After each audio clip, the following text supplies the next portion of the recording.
Okay. Americans consume an average of 1.31 cups of coffee per day. Assume a standard deviation is approximately normally distributed.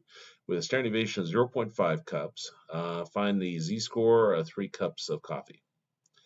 Now, our formula for the z-score, z is equal to x minus the mean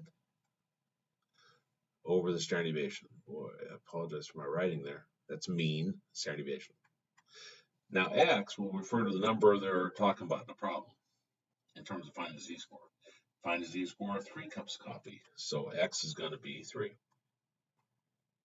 Minus the mean, that will either be labeled as mean or as average. So that's pretty easy to identify. That's 1.31. Over the standard deviation. And that'll be labeled with a standard deviation of 0.45. Now, if you put this in your calculator all at once, key is to put parentheses on top.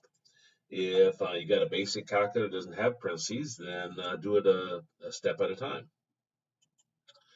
I'm going to use Excel because I don't have a calculator or emulator on this computer. So we'll take 3 minus 1.31. That gives us 1.69. So 1.69 over 0.45. And now do that division. Biggest mistake people make in finding the z-scores, they don't put parentheses on top. So 1.69 divided by 0.45 gives us 3.76. Typically, they have you rounded 3 decimal places. 3.76. Now, by the way, if you're curious what happens if you don't put parentheses, if I did 3 minus 1.31 divided by 0.45, you see we get the wrong answer. The order of operations is why there's an issue.